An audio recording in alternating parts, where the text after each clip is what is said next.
The first time I fixed her sink, it was supposed to be a 5-minute favor. Ethan had called me from his dorm. Mom's kitchen faucet is spraying sideways again. You're good with tools, right? And I said sure. Free dinner sounded nice. I didn't expect the quiet house, the rain on the windows, or her standing there barefoot with the cabinet doors already open. I crouched under the sink, the damp smell of old pipes filling my nose. Above me, her voice floated down. I should have called a plumber. You don't have to. It's fine, I said, twisting the wrench harder than I needed to. I like fixing things. She laughed softly. That's rare. Most people your age break things. When I slid out from under the cabinet, my shirt caught on the handle. She reached to free it, fingers brushing my shoulder. Not a big touch, but enough for my skin to go hot. She noticed. I saw the flick of her eyes, the way she pulled her hand back as if she'd touched something sharp. I'll get you a towel, she said, retreating to the counter. Her hair, still damp from a shower, left dark marks on her blouse. She poured coffee, but didn't drink it. Steam curled up, fading before it reached her face. I tightened the last nut, testing the faucet. Good as new. Water ran smooth and steady. No charge. She set a mug beside me. Payment, she said. At least for now. I sat opposite her at the small kitchen table. The house smelled like citrus cleaner and rain. A clock ticked too loudly in the hall. She asked about school, about the internship I'd applied for. I answered, but my eyes kept catching on small things. Her bare feet shifting against the tile, the smudge of ink on her thumb, the way she held her mug with both hands even though it was no longer hot. She did most of the listening. I did most of the talking. When I finally ran out of words, silence settled, not uncomfortable but tight, like a held breath. She glanced at the window where rain blurred the garden lights, then back at me. You should probably go, she said softly. I nodded but didn't stand. Right. Neither of us moved. She reached for the faucet, turning it off though it wasn't running. Her hand lingered on the handle. Ethan doesn't know you're here? He asked me to come, I said. He thought you needed help. A flicker of something crossed her face. Relief, maybe, or regret. She took a sip of cold coffee, grimaced, set the mug down. We can't keep doing this. I blinked. Doing what? This, she said, but her voice was barely a whisper now. You coming over? Me letting you. Her hand slid away from the faucet. Mine, without thinking, followed, stopping just short of hers on the counter. Rain hit the window harder. The clock ticked louder. She looked at my fingers, then at me. Then tell me to stop, I heard myself say. My voice didn't sound like mine anymore. It sounded older, or hungrier, or both. For a heartbeat, neither of us breathed. Then she reached out, not quite touching, and the space between our hands felt like a wire pulled taut, waiting to spark. I should have left after fixing the faucet. Instead, I found myself wiping down the counter next to her, as if the simple act of cleaning gave me permission to stay. The rain had slowed to a mist outside, but the kitchen still felt sealed off, too warm, too quiet. She filled the silence first. It's been a strange year, she said, eyes on the sponge in her hand. Ethan's gone more often. I keep expecting the door to open, and it's just me. I nodded, unsure if she meant to tell me that much. A faint tremor ran through her voice, quickly swallowed. She rinsed the sponge, wrung it out until her knuckles went white. Divorce stuff? I asked before thinking better of it. Her head tilted slightly, a smile that didn't reach her eyes. Something like that. She pushed the sponge aside. It's hard to, never mind. She busied herself with the coffee pot again. This time she didn't pour any. I noticed her nails tapping against the glass carafe, a small, rapid rhythm. It reminded me of the way I click my pen during exams. I wanted to tell her she didn't have to explain, but the words got stuck. Instead I said, "You're always the one helping everyone else. Maybe let someone help you." She looked up at me then, really looked, and I felt caught. "That's not your job," she said softly. "You're a guest. My son's friend." Guest. Friend. The words landed like a border drawn in chalk. Easy to smudge, but still a line. I shifted my weight, staring at the pattern of water rings on the counter. "Yeah, right. Sorry," she sighed, rubbing her thumb over her palm as if trying to erase a mark. "No, I'm the one who should apologize. You're just being kind. It's complicated." Her shoulders slumped then, a small collapse I almost missed. For a moment she looked not like someone's mother, but like someone my age, lost in a room too big for her. I reached out before I could stop myself, fingers brushing a stray strand of hair back from her cheek. She froze, but didn't pull away. The smell of citrus cleaner mixed with the faint scent of her shampoo. "You've got paint here," I murmured, my thumb hovering near a tiny streak of blue on her skin. "From your studio?" She nodded once, eyes fixed on the floor. "Don't," she whispered. I wasn't sure if she meant the paint or the distance between us. My hand dropped. I stepped back, heart hammering. "I should go." She hesitated, then touched my sleeve lightly, barely enough to feel. "Stay a little longer," she said. Her voice cracked at the edge of the sentence, like she wasn't used to asking for anything. The clock ticked. The rain had stopped. I didn't move toward the door. I stayed, not because I meant to, but because she'd asked. The kitchen felt smaller now, the hum of the refrigerator loud enough to drown my thoughts. She sat back at the table, pulling the sleeves of her sweater down over her wrists like she wanted to disappear inside it. "I wasn't going to say this," she began, eyes on the empty mug, "but Ethan's been worried about me. That's why he sends people over. Fixing things. Checking in." Her honesty knocked the air out of me. "He didn't tell me that," I said quietly. "I didn't think he would." She gave a small, brittle laugh. "I guess I should be grateful." I wanted to reach for her hand, to anchor her somehow, but my palms stayed flat on my knees. She wasn't the calm, untouchable person I'd built up in my head. She looked like someone who'd been trying too hard for too long. "You don't have to do this alone," I said. My voice cracked on the last word. Her head lifted, eyes glassy. "And you don't have to be here," she whispered back. "You're too young to get pulled into my mess." I tried to smile. "I'm already here." She exhaled a tremor of breath and rubbed her temples. "You sound like him," she murmured. "Your age. Your certainty. I used to have that." The space between us felt heavy, full of everything unsaid. I shifted forward before I could stop myself. My knee brushed hers under the table. We both froze. I started, but a sharp knock rattled the front door. She startled, eyes darting to the hallway. "That'll be the delivery," she said, though I could tell she wasn't expecting anyone. She stood quickly, almost tripping on the chair. I stayed seated, fists clenched. The knock came again, softer this time. She called out, "Just a minute," and glanced back at me, her face pale. "You want me to get it?" I asked. "No. Stay here." Her voice was too firm, too quick. She disappeared into the hall. I heard the door open, a muffled exchange, the sound of paper rustling. My pulse drummed in my ears. I told myself this was the perfect chance to leave, to slip out the back door, but my body didn't move. When she came back, she was holding a small package, still unopened. She set it on the counter like it was heavier than it looked. "False alarm," she said softly. We stared at each other across the kitchen. Her hand rested on the package, mine still on my knees. Slowly, she reached out, fingertips grazing the back of my hand. Not a grab, just a test. "We can't," she began, but stopped. Her thumb lingered against my skin, a question more than a touch. I swallowed hard. "Then tell me to go," I said. The clock ticked once, twice. She didn't answer. The kitchen felt like a stage set no one had left. Same clock, same rain-damp smell from the door, but everything inside me had shifted. Her fingertips still hovered against my hand, and the question inside that touch grew louder until it filled the room. She pulled back first. "I'm sorry," she whispered, almost to herself.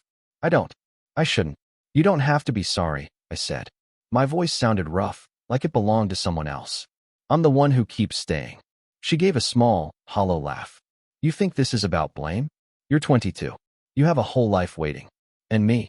She stopped, pressing her palms flat on the counter. "I'm a detour you don't want." I should have nodded, should have let her words settle. Instead, I stepped closer, until the faint citrus scent from her skin mixed with the smell of coffee grounds. "It doesn't feel like a detour," I said quietly. Her shoulders tensed. "You have no idea what you're saying." "I know how it feels," I said. "Every time I leave here, I tell myself not to come back, and then I do. Because of you." She turned then, eyes sharp but wet. "Because you don't know me. Not really. You see the version that holds together. You don't see the woman who signed papers she didn't want to sign, who wakes up at 3 a.m. convinced she's already wasted the second half of her life." I had no words. The rawness in her voice made the room tilt. She was no longer Ethan's mother, no longer a quiet figure at the edge of my visits. She was a person standing without any armor. "I shouldn't have said that," she murmured, wiping at her cheek with the heel of her hand. Forget it. I won't, I said. Silence thickened, broken only by the refrigerator's low hum. She stared at the floor, then at me. You scare me, she said softly. Not because of who you are, but because you look at me like I'm still worth something. And I don't know how to live up to that. I stepped even closer without meaning to. My hand hovered near hers on the counter, not quite touching. Then tell me to stop, I whispered. Say the word, and I'll go. Her breath hitched. For a moment it seemed she might speak, but no sound came. Her eyes locked on mine, wide and searching. Outside, a car passed, throwing pale light across the kitchen floor. Inside, neither of us moved. The air felt electric, like the second before a storm breaks. Finally she asked, very quietly, "What are you really looking for from me?" The question hung there, heavy and irreversible, and the whole room seemed to wait for my answer. Her question still hung in the kitchen. What are you really looking for from me? When the front door opened without warning, we both flinched. A set of keys hit the hall table, a voice called, "Mom," and I recognized Ethan before I even saw him. My stomach dropped. She moved first, stepping back from me so fast the chair legs scraped across the tile. "In here," she called, her voice pitched unnaturally high. She wiped her palms on her sweater like she could erase the moment. Ethan appeared in the doorway, damp hair clinging to his forehead. "You didn't answer your phone," he said. "Everything okay?" I stood rigid beside the counter, trying to look casual, but feeling like a thief caught mid-break-in. "Hey," I managed. "I was just fixing the sink." Ethan glanced at me, then at his mother. "Again? You already did that last week." She gave a weak smile. "Persistent leak." He frowned, but let it go, dropping his bag on a chair. "You should have called a plumber. You've got too much going on as it is." He turned to me. "You've been spending a lot of time here, huh?" I couldn't read his tone. Teasing, suspicious, or both. My throat felt dry. "Just helping out," I said. He nodded slowly, eyes flicking between us. "Right." An awkward silence bloomed. She broke it by reaching for the package on the counter. "Your book came," she said to him. "From the university." Ethan tore the paper without looking, a small avalanche of pages sliding onto the table. "Thanks," he said, but his eyes kept landing on me. "Mom, can we talk later?" "Of course," she said quickly. "I'll make tea." I took the cue. "I should get going," I muttered, stepping toward the door. But she caught my sleeve, just for a heartbeat, before letting go. It was nothing anyone else would notice, but I felt the plea in it. "Don't disappear yet." Ethan watched the motion. His expression hardened. "Wait," he said. "You're the one who emailed me about my mom needing help, right?" I blinked. "What?" "No. She said she didn't know who fixed the faucet last month," he went on, voice rising. "I thought maybe you." I asked him, she cut in sharply. "It's my fault." The air went brittle. Ethan looked between us again, eyes narrowing. "What's going on here?" No one answered. She gripped the edge of the counter like it was the only solid thing in the room. I stared at the floor, heart pounding. Everything we hadn't said now hovered like smoke, visible even to him. Finally she spoke, voice trembling. "Nothing's going on," she said, but it sounded like a confession instead of a denial. Ethan's mouth opened, then closed. The silence that followed felt like a door swinging wide, and no one sure whether to walk through or slam it shut. Ethan's question, "What's going on here?" still hung between us like a blade. His mother's knuckles whitened on the counter edge. I stared at the floor, tasting copper in my mouth. "I should go," I said again, more firmly this time. My voice felt thin but final. "No," she said, surprising both of us. She let go of the counter, hands trembling. "No more half-truths." Ethan blinked. "Mom." She turned to him, her back straightening. "I asked him to help because I didn't want to be alone," she said quietly. "That's all. But somewhere along the way I blurred things. That isn't fair to you or to him." Her eyes flicked to me, and I saw something like apology, something like relief. "And it isn't fair to me either." I swallowed hard. "You don't have to explain." "Yes," she interrupted. "I do. Because if I don't, nothing changes." She drew a breath that seemed to take everything she had.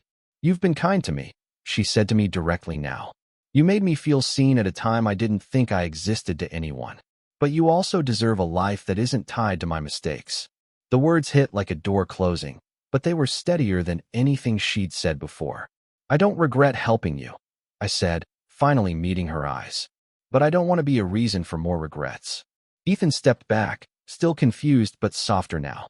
So you too? He began, but didn't finish. No, she said firmly. Not anymore. We're stopping before it becomes something you can't forgive. I felt my throat tighten. Is that what you want? I asked. She hesitated, a flicker of pain crossing her face. It's what I have to choose, she said at last. For me. For you. The room felt suddenly larger, as if walls had shifted. I took a step back, the urge to reach for her almost physical.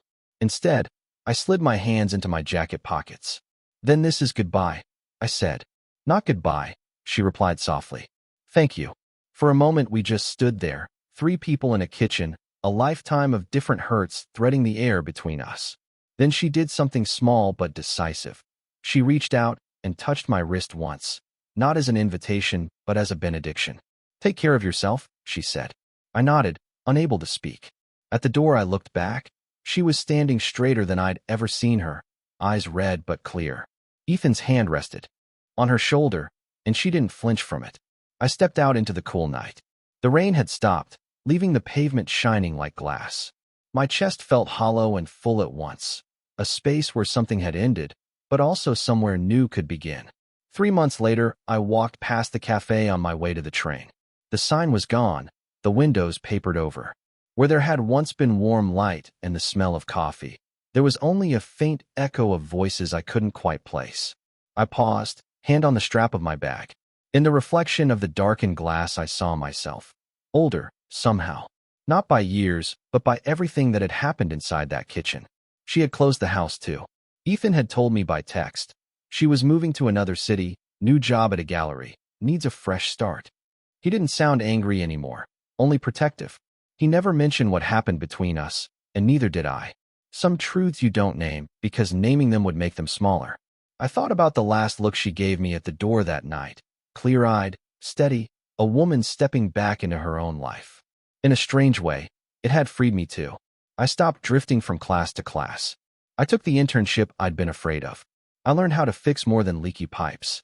Standing there in front of the shuttered cafe, I pulled my phone out, typed her name into a search bar, and found a photo from an opening night at her new gallery. She was smiling, a real smile this time, hand resting lightly on Ethan's shoulder. I stared at it until the train announcement blared overhead. I wanted to believe she was all right. I wanted her to know I was too.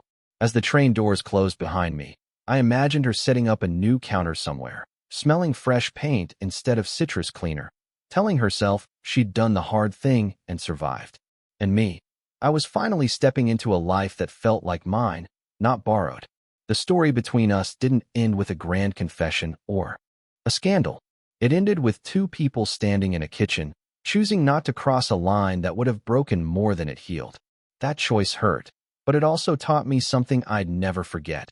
Sometimes the most powerful love isn't in taking, but in letting go. I slid my phone back into my pocket, watched the city roll by through the window, and felt a quiet gratitude settle in. Whatever we had been, almost lovers, almost saviors, we had also been a turning point for each other. I don't know if I'll ever see her again. Maybe that's the point. Some chapters close so that new ones can start. Did you enjoy this story? What kinds of stories would you like to hear next? More slow burn romances, missed connections, unexpected reunions, or something entirely different?